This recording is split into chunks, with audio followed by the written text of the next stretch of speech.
Bonjour, bienvenue dans ce point bourse du 15 novembre 2023. Je rappelle que les informations et analyses données sur cette chaîne sont données à titre indicatif et ne peuvent pas être considérées comme un conseil en investissement. Investissement boursier risqué, vous êtes responsable de tous les investissements que vous faites. Alors le fait de la semaine, c'est évidemment l'inflation, l'IPC, l'indice des prix à la consommation, notamment aux États-Unis. C'était un chiffre qui était assez attendu pour mesurer justement la baisse de l'inflation. Et on a eu des chiffres très intéressants, ce qui a expliqué notamment la grosse période de volatilité sur les marchés. On va le voir après en direct. C'était donc hier, mardi, à 14h30. On s'attendait à 0,1 sur le mois et un peu plus de 3,3 je crois sur l'année. On a eu une inflation stable, c'est-à-dire zéro. Donc pas eu d'inflation du tout par rapport en mensuel et en annuel, on était à 3,2 par rapport à 3,7 le mois précédent. Donc on a véritablement eu une inflation qui continue de baisser. Et on va peut-être bientôt avoir un début de désinflation. Donc ça, c'est plutôt la bonne nouvelle.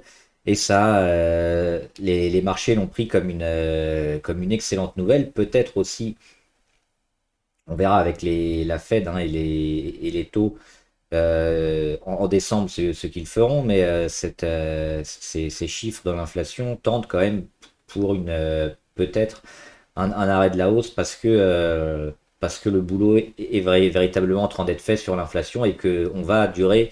Ces effets vont devoir mettre beaucoup de mois pour se mettre en place sur les marchés parce que l'économie, le temps qu'on mette en œuvre toutes ces mesures, ça met plusieurs semaines, plusieurs mois, même des fois plusieurs trimestres, pour véritablement le voir sur les chiffres et que ça a un impact sur l'économie. Donc tout ce travail qui a été fait en amont sur l'inflation, on a déjà là, on n'est pas encore aux 2%, mais on s'en rapproche de plus en plus. Aux États-Unis, on est à moins de 4. En France, on était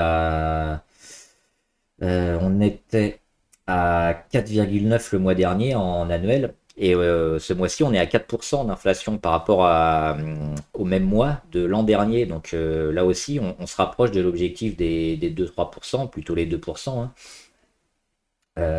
Donc c'est véritablement enfin, pas le coup de grâce, mais véritablement le travail qui a été fait toute cette dernière année qui porte ses fruits. Et donc on se demande si ça va pas être le moment. Il y en a beaucoup, c'est un petit peu la petite musique qu'on a en ce moment. Est-ce que ce serait pas, est-ce qu'il faudrait pas réagir assez vite, début 2024, pour commencer à baisser les taux? Parce que après les bons chiffres sur l'inflation, on va quand même avoir de la récession. Alors on a eu des chiffres qui étaient pas mal, notamment en Chine, je vous en parlais lundi, je crois. Euh, Production industrielle et vente au détail notamment, on a eu des chiffres un petit peu meilleurs en Chine, donc ça c'est plutôt bien. Ça plaide aussi pour une petite reprise de l'économie chinoise. Alors à voir si c'est juste un rebond technique aussi dans l'économie, parce on a la même chose. Et après, on va vers possible récession ou une croissance très molle. En tout cas, c'est quand même des chiffres intéressants qui sont parus cette semaine. Donc les marchés ont joué ça. Maintenant, on les a joués jusqu'où les marchés? Bah, c'est intéressant de voir sur le CAC 40. On est allé pile sur la moyenne à 200. On va zoomer. Et on mèche dessus sur les 7242 et on finit en dessous. Donc c'est véritablement un peu cette zone-là, comme si on voulait aller jouer un peu la bonne nouvelle jusqu'au bout, mais on franchit pas le cap. Parce que le véritable signal, il sera au-dessus de cette moyenne à 200 pour relancer une belle hausse. Donc la fin de semaine et puis le début de semaine prochaine, ça va être intéressant. Est-ce que cette zone-là, des 7240, elle va réussir à être franchie ou pas? Ou alors on a joué un peu le maximum des bonnes nouvelles sur l'inflation, sur les possibles taux qui vont peut-être rester pas si longtemps que ça très haut. Donc espérer une baisse courant 2024 et le plus tôt possible. Et maintenant, bah, qu'est-ce qu'on va jouer? On va jouer peut-être le début de la récession ou pas. Donc ça, c'est les chiffres un peu qui vont nous le dire, les marges des entreprises aussi. On a eu donc un petit rebond en Chine. On verra ce que vont faire les États-Unis au niveau de la France également. Mais là, on est quand même allé peut-être au plus haut qu'on pouvait espérer sur le court terme. On va regarder ce qui s'est passé en minutes pour voir quand même l'impact des chiffres hein, quand ils ont été donnés. Hop, 200 unités, ça va pas le faire. Hop, voilà. Alors, c'était donc hier, ici, 14h30. On le voit, on avait débuté la journée ici, autour des 7095. Hein, on est monté jusqu'au 7109. On redescend jusqu'au 7086, donc assez peu de volatilité. Puis les chiffres ici à 14h30, les chiffres de l'IPC aux États-Unis, donc pas d'inflation sur le mois, une belle baisse sur l'année. Boum, on passe d'ici à 7095 en 2 minutes à 7150, donc c'est énorme, hein, c'est plus de 50 points en 2 minutes. Et après, qu'est-ce qu'on a fait? On a continué de monter hein, quasiment toute la journée, et puis le lendemain, on s'est à peu près stabilisé, donc aujourd'hui. Donc oui, on s'y attendait à un peu de volatilité, mais peut-être pas autant, hein. Les marchés ont vraiment acheté la bonne nouvelle et la jouent jusqu'au bout. On va revenir hop, sur le CAC en journalier. Donc maintenant, oui, c'est ça, peut-être voir cette période-là, hein, si on arrive à casser les 7250, 240. Mais sinon, peut-être un peu de retour vers le bas, serait pas une surprise pour construire et puis réattaquer peut-être après les 7240. Ça, c'est les chiffres qui vont nous le dire. Mais oui, c'est cette zone-là qui va nous intéresser maintenant. À voir si on peut la passer rapidement ou pas. Alors, on va regarder rapidement hein, ce qui s'est passé sur le dos. Alors, notamment hier, c'est pareil, c'est la belle cassure. Un début de relance, hein, on avait ce W qui s'est formé et puis ce travail pour finalement casser vers le haut. Donc le dos qui nous signale aussi une belle séquence peut-être à confirmer ces 2 prochains jours. Et le Nasdaq. Le Nasdaq, on sait, beaucoup plus fort, beaucoup plus résilient, hein, qui avait déjà un peu cassé sa dynamique de consolidation. C'était même pas de la correction sur le Nasdaq, donc lui, il est toujours haussier. Il est beaucoup plus fort que les marchés traditionnels et il confirme. Hein, et moi, j'ai pas mal d'actions aussi dans le portefeuille en relation avec les technos parce que c'est un peu le secteur en forme, un des rares secteurs en forme de cette fin d'année et peut-être du début d'année 2024. Donc, confirmation qu'on est toujours largement haussier sur le Nasdaq.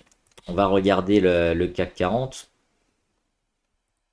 et les grosses variations. Alors, Alstom, j'ai hésité à éventuellement la shorter, je ne l'avais pas fait malheureusement, mais j'en avais parlé de façon assez négative hein, dernièrement sur les vidéos. Et pourquoi? On va le voir avec Worldline, c'est un peu deux actions qui ont subi la même chose, mais qui n'ont pas eu la même réaction. Pourquoi? Parce que la grosse chute sur Alstom, on le voit ici avec le gap hein, énorme, on perd, je sais plus, c'était 30 ou 60%. On va regarder, hop, c'était 37% environ. Et on avait noté la moitié du chandelier. C'est toujours important de noter la moitié des gros chandeliers, hein, des chandeliers qui sont marquants, qui sont très gros, que ce soit les rouges ou les verts. Donc là, on l'avait noté et on voit, on avait essayé de revenir au-dessus de cette moitié. On n'avait pas réussi les jours suivants. Et une nouvelle fois, quasiment un mois après, on l'avait rattaqué. Alors pareil, on était en échec. Donc ça, c'est quand même un signe de faiblesse. Et derrière, hein, ça, alors, on n'a pas l'impression là sur le graphe, hein, on perd 15% quand même. Donc c'est énorme, hein, 15% en une journée, surtout sur une valeur du CAC 40, qui sont réputées pour être moins volatiles quand même que les petites et moyennes capitalisations, forcément. C'est assez impressionnant. Donc voilà, on est revenu travailler encore le plus bas ici. Mais on est toujours dans une grosse zone de faiblesse hein, sur Alstom, les volumes aussi sont énormes. Et ça c'est important. On va le regarder maintenant sur Worldline. Alors moi je suis re-rentré sur Worldline, mais dans une optique peut-être un peu plus long terme. Pourquoi? Parce qu'on a la même chose hein, sur Worldline. On a ce gros gap avec ce gros chandelier qui est mauvais. Donc on note à peu près la moitié du chandelier. Et qu'est-ce qu'on voit? Ben, on voit qu'on est venu la tester assez rapidement et qu'on l'a cassé. Donc là c'est quand même un signe de résilience et un peu pas de retournement, mais un signe de force dans la certaine faiblesse de l'action. Donc on peut se dire qu'on peut jouer les rebonds techniques, qu'on peut jouer un peu plus sur ce genre d'action. Après, qu'est-ce qu'on fait? On accumule. Et puis hier, on a eu une belle journée, hein, notamment avec les chiffres de l'IPC.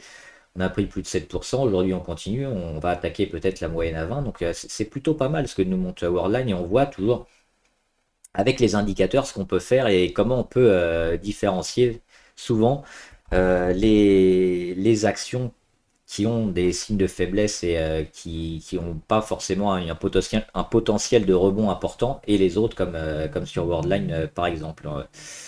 On en parlait aussi avec Adyen, hein, ou Edenred, notamment les solutions de paiement qui sont un peu en ébullition en ce moment, et donc ça pourrait leur être favorable sur Worldline. Qu'est-ce qui a bien marché aussi? STM, alors j'en parlais aussi avec Calray, hein, dernièrement. STM toujours plutôt favorable, d'autant qu'ils ont hier cassé leur oblique ici de correction, hein. Donc ça c'est un beau signal aussi, possiblement d'achat, même si la tendance est pas super forte sur Calray. On aura certainement une belle année 2024 quand même, hein, sur les semi-conducteurs, donc sur STM, pardon, c'est pareil, mais c'est le même secteur.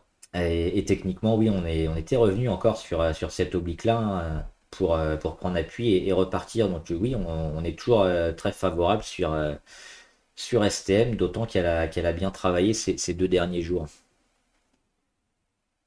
Sur Saint-Gobain aussi, on a eu ce travail assez rapide, hein, sur la moyenne à 200, moins d'un mois après l'avoir lâché. On est revenu à tester, puis ça coïncidait avec également l'oblique de consolidation. Là seulement, c'était juste de la conso sur Saint-Gobain qui était, on le voit, hein, plutôt haussier. Donc là aussi, c'est plutôt le genre d'action à acheter. Voilà. Et on va regarder. Alors avant de faire les actions du portefeuille, il y avait quelques valeurs qu'on voulait regarder. Il y avait Renault. Alors, sur Renault, bah, ça demande encore pas mal de construction, hein. Moi, je crois que j'en avais parlé récemment. C'est toujours la même chose. C'est ce travail ici, parce qu'on a un début de, de consolidation un peu qui est en place ici depuis le début de l'année quasiment, où on va taper bien à l'oblique à chaque fois.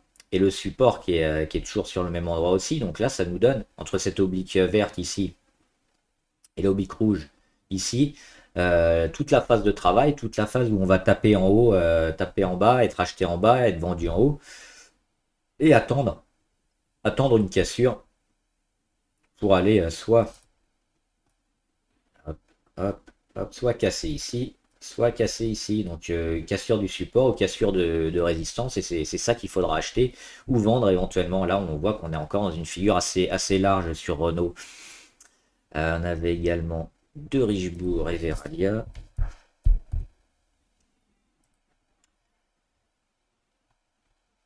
Alors de Richebourg, belle réaction, mais on revient ici sur... moi, c'est la zone, hein, qui m'avait bien intéressé, c'est les 4,75. On est toujours en dessous, on vient la tester. Il y a un début de réaction, mais c'est toujours baissier, hein, pour l'instant. Les volumes sont un peu meilleurs quand même ces derniers temps, mais il n'y a pas une progression énorme, hein, sur le titre. Il faudra se maintenir au-dessus des 4,75 et puis avoir un petit phénomène d'accumulation pour peut-être y retourner. Moi, je pense que c'est un peu tôt, hein, malgré la hype qu'on a eue ces derniers jours, pour véritablement investir sur de Richebourg. Et enfin, Veralia.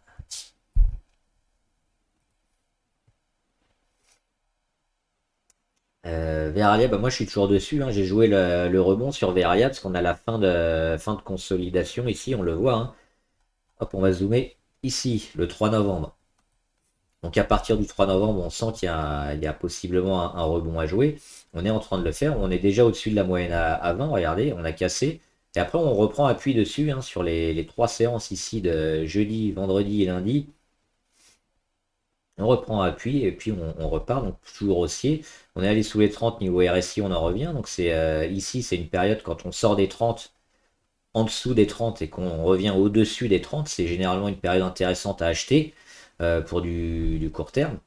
Donc on voit que là on est plutôt bien. Et puis niveau MACD, on est toujours bien orienté avec le croisement de ligne, hein, l'inversion de tendance qui s'est déjà fait un peu plus tôt sur l'oblique, autour du 3 novembre.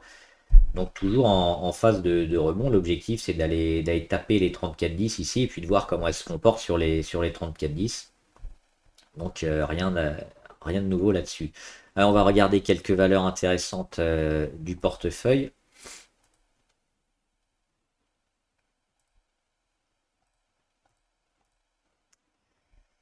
Accor, on en avait parlé, hein, toujours favorable sur Accor depuis la cassure ici de l'oblique, hein, donc elle confirme, on le voit, cassure de résistance et derrière elle va chercher. Donc en court terme, c'est toujours bien d'être dans les premiers jours ici, parce que même si on n'a qu'un rebond technique, on peut déjà monter les stops et s'assurer si l'action ne continue pas son rebond de vendre et de partir déjà en plus-value. Et puis si elle fait un rebond plus que technique, c'est-à-dire si elle dépasse ce travail ici sur la moyenne à 200, hein, parce qu'on l'a lâché là récemment. C'est dans le petit carré bleu, donc on va probablement le retravailler ici. Donc si on le retravaille et qu'on le casse à la hausse, bah, on reste dessus bien sûr et on aura un gain encore plus important. Mais déjà le fait de les jouer dès les premiers jours ici, ça permet de mettre déjà un stop et puis de s'assurer une plus-value sur Accor.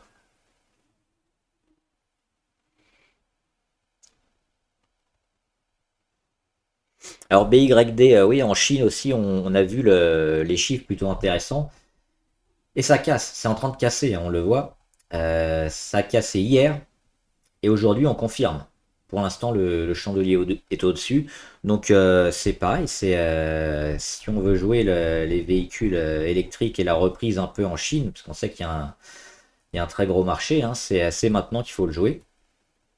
Donc signal d'achat probablement validé, hein, sur BYD à acheter au Nasdaq ou ailleurs, hein, ou à Francfort éventuellement. Là, je crois qu'on est où? On est au Nasdaq ou en Chine si vous avez accès au marché chinois, mais c'est un moment intéressant pour entrer aussi sur ces valeurs-là. Alors, on a les valeurs du luxe aussi à Christian Dior. Alors on le voit, hein, Christian Dior, moi j'étais rentré c'est pareil suite à la cassure d'oblique de correction ici avec un luxe qui est en train de revenir. Derrière, qu'est-ce qu'on fait? On accumule, on reste au-dessus du support, et puis là, on est plutôt bien parti pour se faire un petit retournement sur Christian Dior. C'est pareil aussi sur L'Oréal qu'on va voir juste après. Donc toujours intéressant. Getlink, Getlink pareil, hein, une cassure, un travail sur la moyenne à 200 ici, et puis une deuxième fois, on repart. Donc très favorable aussi sur Getlink. L'objectif, c'est d'aller chercher les SS6.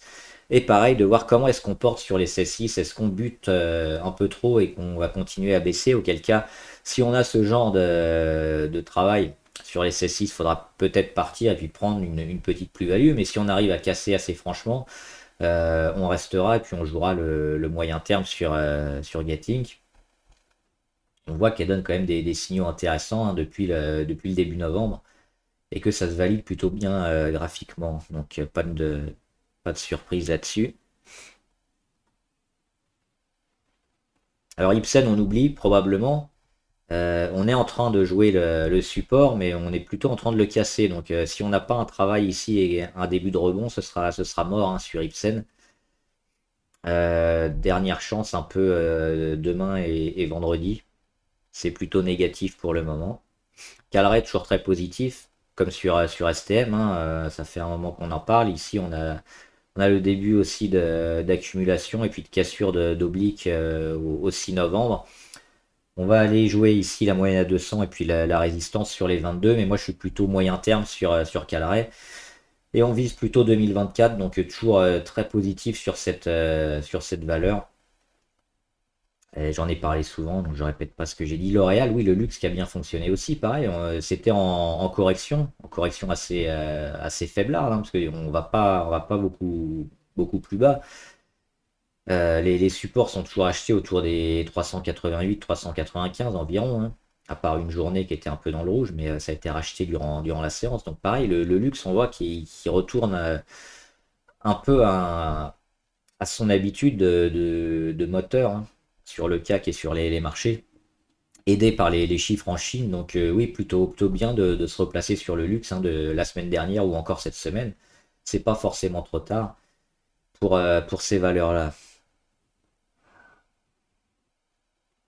Moderna, on en parlait de ce chandelier aussi, le chandelier du 2 novembre. Et c'est pareil, regardez ce qui se passe au milieu du chandelier, ça nous donne toujours des indications super importantes, hein, techniquement.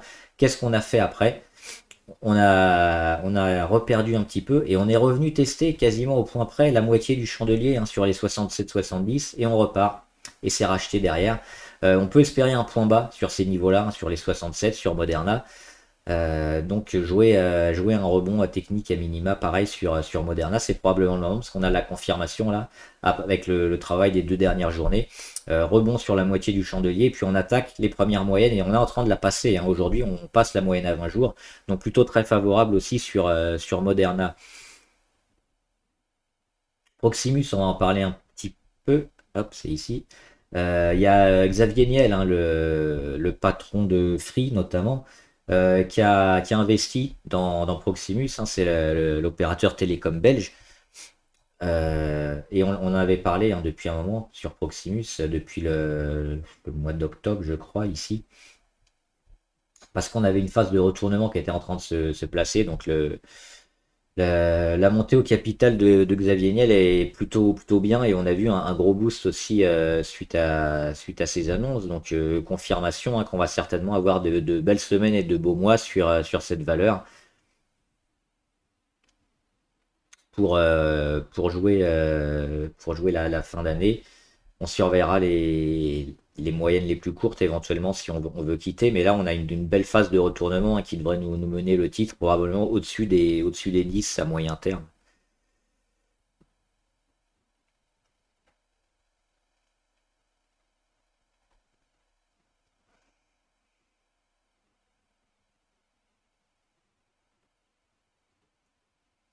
Et alors Virgin, je suis un peu surpris de la belle poussée qu'ils ont parce que ils ont annoncé un peu la fin de pas mal de vols pour la partir de mi-2024, je crois.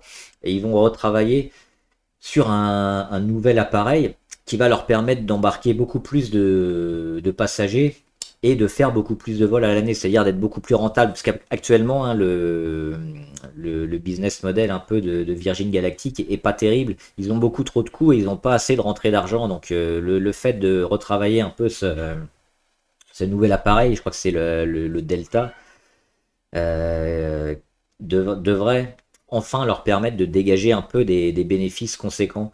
Et ça va pas arriver probablement avant 2025. Donc surpris un peu de cette envolée parce que c'est bien qu'ils fassent ça. Ça va leur permettre de sauver leur peau et puis de commencer à engranger un peu pas mal d'argent. Mais ça nous met dans une optique de temps complètement différente de ce qu'on visait avant. Ça reporte un peu de quasiment 1 an ou 2 ans les résultats positifs et les bénéfices engrangés pour Virgin. Donc éventuellement ceux qui se placent maintenant, oui, ils jouent le très long terme, mais moi je ne serais pas surpris de retrouver encore Virgin un peu à la peine euh, pendant l'année 2024 avant véritablement de lancer son nouvel avion et puis d'avoir beaucoup de vols, beaucoup plus de vols, beaucoup plus de passagers, beaucoup plus de chiffre d'affaires qui commencent à rentrer. Et là, enfin, avoir du bénéfice. Donc là, ça va prendre beaucoup de temps. On verra. Moi, je pense m'y réintéresser, mais pas forcément en 2024. Et enfin, Xpeng comme BYD. Hein, je suis rentré sur Xpeng pour les mêmes raisons que sur BYD, pour le marché chinois qui réagit un peu, pour le parc de véhicules électriques qui doit être, le parc de véhicules tout court qui doit être